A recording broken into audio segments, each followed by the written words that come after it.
This here is a 1996 Peugeot 205 diesel. It's the non-turbo version, and the plan is to change it to a turbo diesel from a Citroen ZX. So around the back here I have the engines. This here on the right is the ZX turbo diesel engine with a Bosch fuel pump on it. So I have removed the gearboxes from both engines, as I want to keep the ZX engine and gearbox together when I put them into the 205. Here on the right is the original 205 gearbox, and on the left is the ZX gearbox. The main problem focuses on the drive shaft. The driver's side drive shaft seems to be the same.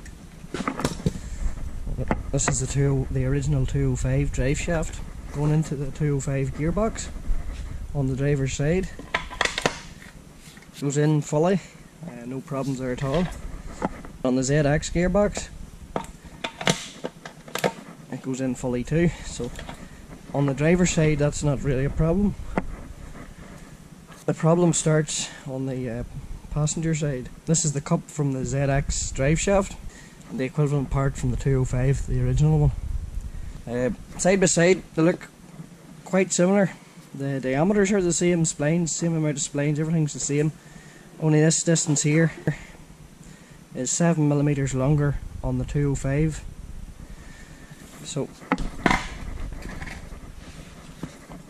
when we put the part into the 205 gearbox, it fits fully, goes in no problem at all. On the ZX gearbox, it's a different story. So this is the cup from the ZX drive shaft. It goes in and sits fully. The 205 here, this is the cup from it, and into the ZX gearbox. It isn't going down fully. The gearbox wouldn't seal properly, and the problem is this acts the length. So one of the solutions I've been told on the Facebook and the internet is to change the end of the ZX drive shaft and put it onto the 205 drive shaft. So over here I've slipped the drive shafts down, that's how I've ended up with these apart. In the vise here is the 205 drive shaft. The end of it here has been taken off.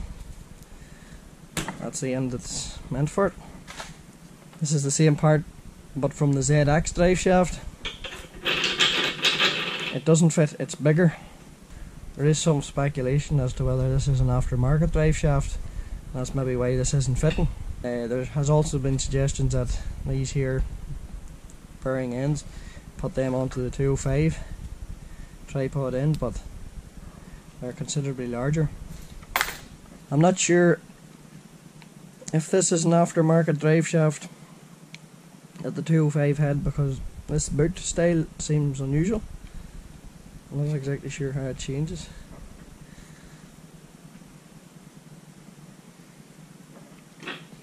The ZX boot is like this here, in that it had steel bands holding the boot in place.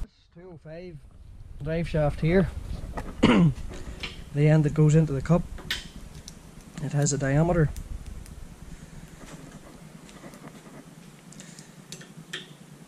of 24mm, or thereabouts, 23.95. The drive shaft removed from the ZX here is larger. It has a diameter of 26mm.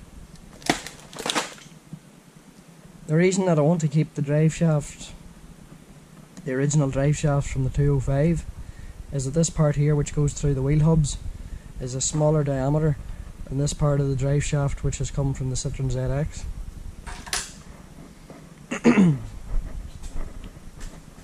These are the hubs here. So far I've had to swap the crown wheel and diff from the 205 gearbox and put them into the ZX gearbox.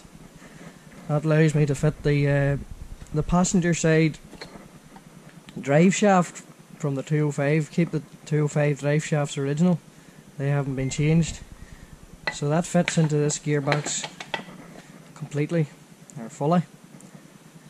So that was the first problem that I found. Changing the crown wheel and diff was just a case of removing these bolts and a bit of Loctite on the bolts that hold the crown wheel to the differential. So that's the first part of this conversion. I'm just going to do a series of informal videos like this to cover the process. That 305 up there, I have a turbo diesel engine myself from a 405, which I'm going to put in once I finish this, so I might do a better video at that time, but this is just going to be a quick series of videos showing what problems I'm coming up with when I'm doing this job. The next thing that's going to happen is I'll put the gearbox onto that engine again, and the clutches are going to be the next problem to deal with. The ZX has a pull type clutch, and the 205 had a push type, so I just have to rearrange the clutch cable to suit.